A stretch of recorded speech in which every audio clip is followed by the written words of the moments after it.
every morning for the 3 months after her father left for his second deployment. 6-year-old Maya Delgado stood at the kitchen window in their apartment in Fayetteville, North Carolina, and looked at the driveway.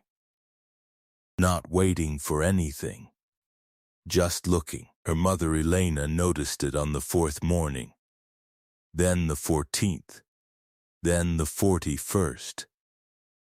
She never asked Maya why. She was afraid of the answer.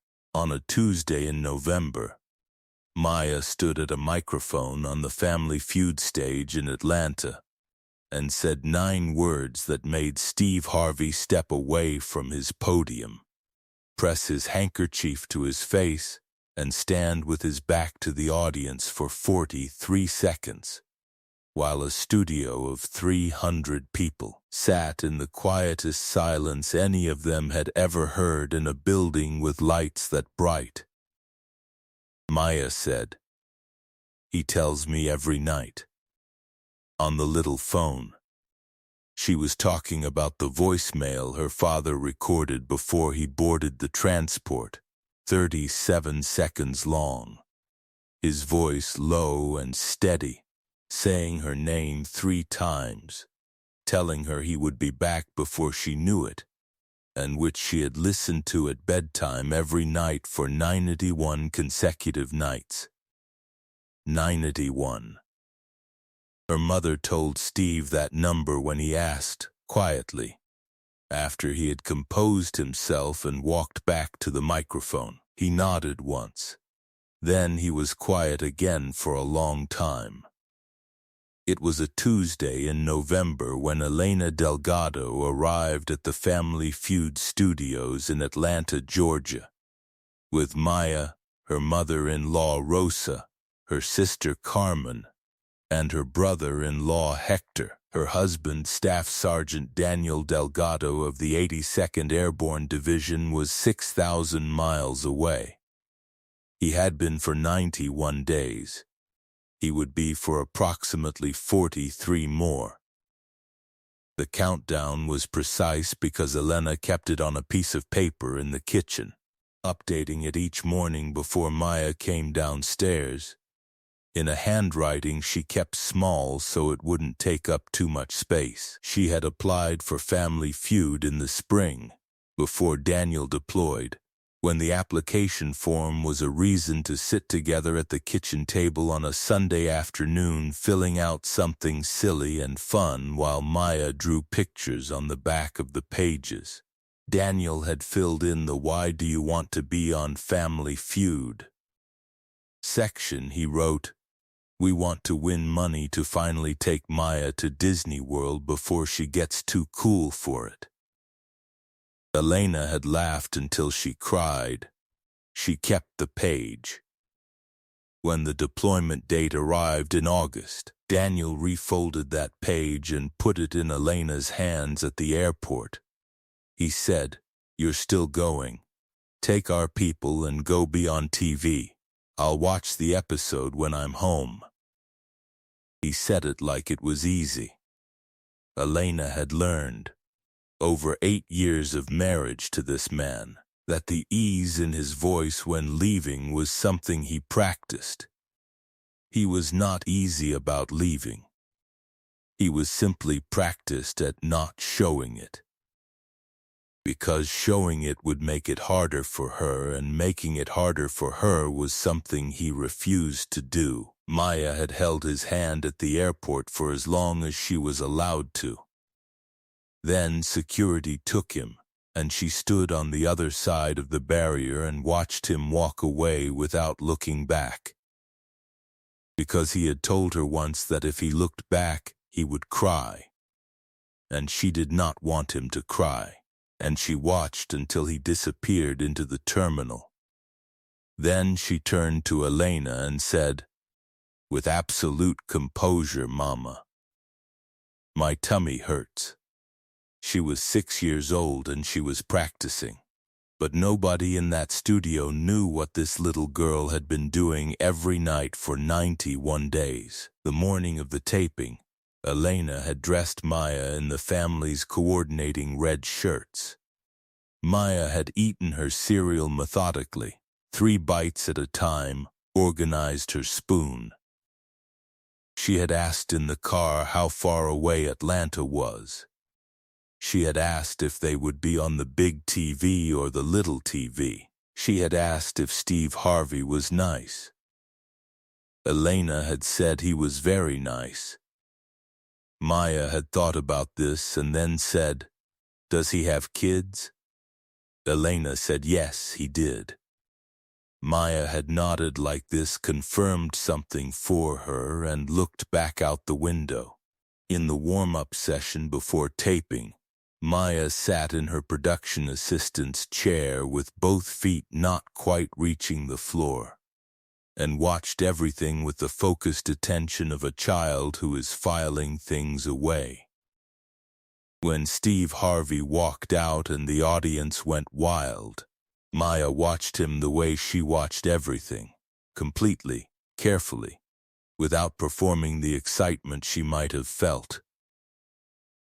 Rosa, her grandmother, leaned down and whispered to her. Maya nodded and clapped, then stopped, then watched again. And then she said something that changed everything, but not in the way anyone expected. Steve Harvey had come down from the stage during a commercial break to interact with the audience, the way he often does, shaking hands, taking photos, saying hello to the kids in the crowd. He stopped in front of Maya. She looked up at him. He crouched down to her level and said, "Hey, little lady, you ready to play?" Maya looked at him with those serious eyes and said, "Is your daddy deployed?" Steve Harvey blinked. He said, "What?" Maya said, "My daddy is deployed. I thought maybe yours was too. Because you look like you understand." The studio fell completely silent. Steve Harvey, who has been in television for 30 years and has heard more than most people will hear in 10 lifetimes, looked at this 6-year-old girl and did not speak for a long moment. Then he said, "What's your name, sweetheart?" She said Maya. He said Maya.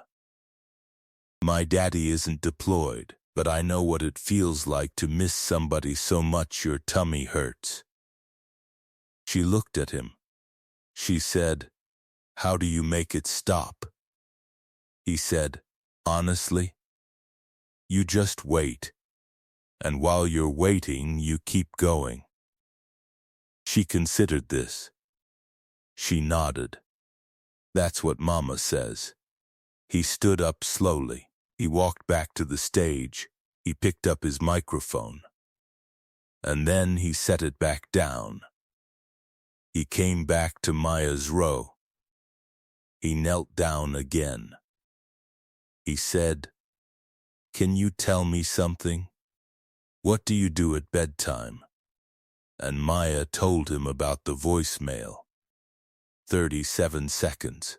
Her father's voice saying her name 3 times. The little phone on the nightstand. 91 nights. Steve Harvey pressed his handkerchief to his face. He stood. He turned away from the audience. His shoulders moved. He stood with his back to the cameras for 43 seconds, and the crew, the hardened production professionals who have seen every kind of moment this show can produce, stood perfectly still and let him have those 43 seconds without interrupting them. When he turned back, his eyes were wet, and he did not pretend otherwise. He said, "This has never happened to me in the 23-year history of this show. A little girl just said something to me that I needed to hear." He walked back to the stage slowly. He looked at Elena. He said, "How many days has he been gone?" She said 91. He nodded. He said, "How many does he have left?" She said about 43. He looked at Maya. He said, "You know what? 43 days goes fast." Maya said, "Does it really?" And he said, "No. I'm lying. It goes slow. But you can do slow." The audience laughed and cried at the same time. Steve Harvey then did something unprecedented in the taping schedule. He called the producer over, right there in the middle of the floor, not on the headset, in person, and he spoke quietly to her. She nodded. She walked to the back. Steve turned to the audience and said, "We're going to take a few minutes. No network approval on this. This is me, Steve Harvey." He pulled out his phone.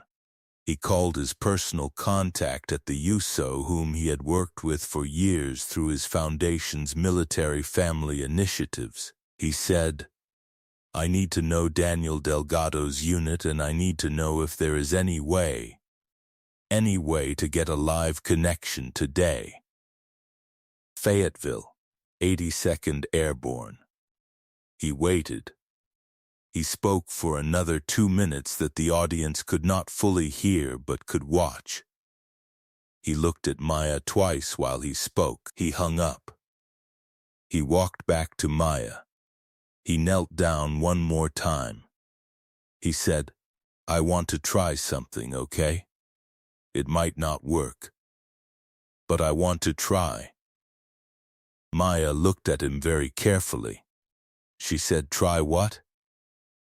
He said, "I want to see if we can get your daddy on the phone."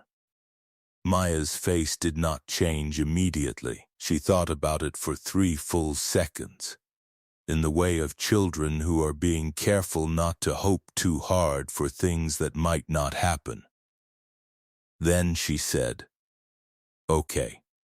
But Steve wasn't done. 22 minutes later, after the taping resumed and was paused again, after 2 production assistants and a coordinator worked the logistics in real time, after Elena held Maya's hand and Rosa prayed quietly in Spanish in the second row, a tablet was brought to the stage. The USO connection had come through.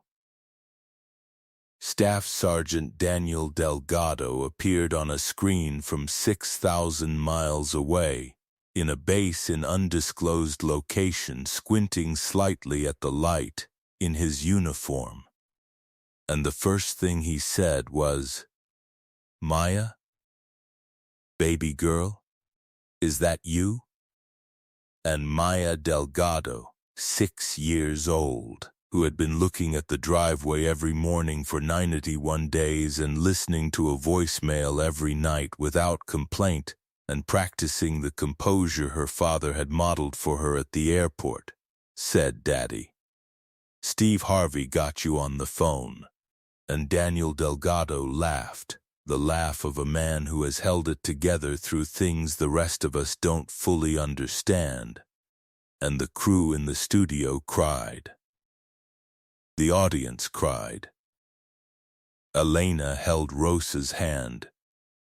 Steve Harvey stood to the side and let the family have their 3 minutes. Not talking, not hosting, just standing close. He wasn't finished. He waited until the call ended, until Daniel had said goodbye and Maya had held the tablet for another 10 seconds after the screen went dark, just holding it. And then he spoke. He said, "Let me say something. I was a kid without a lot. I grew up in conditions that were hard. I know what it is to go to sleep at night and need something you can't have. And I know what it is to need someone and have them far away." He looked at Maya. "But I want you to know something.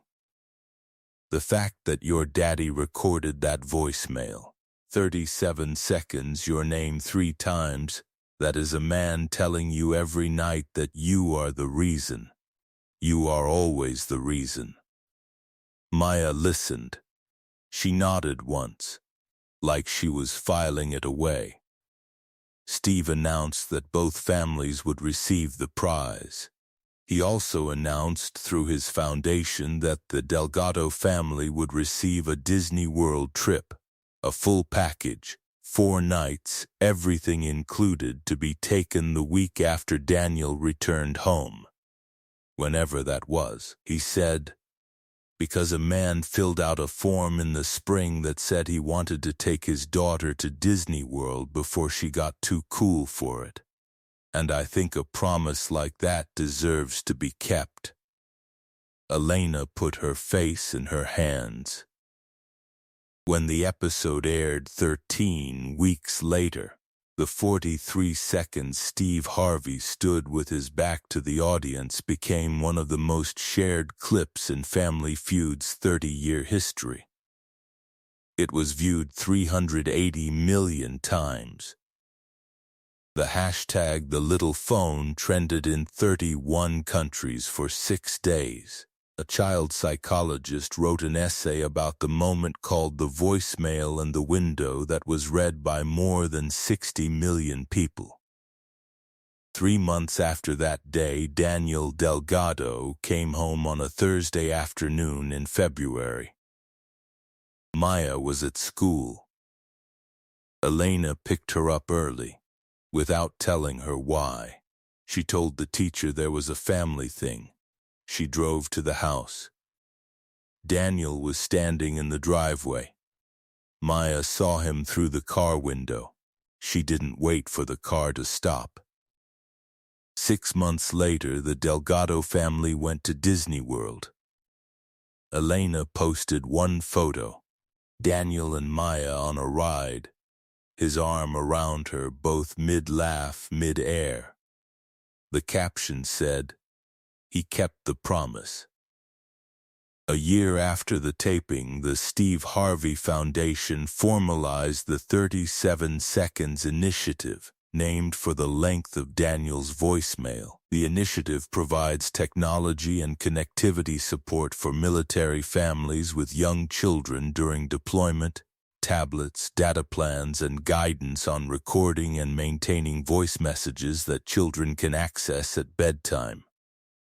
The initiative has reached over 600 families in 32 states and has been adopted by 3 major military support organizations as a recommended resource. Today, Maya Delgado is 8 years old. She still has the voicemail.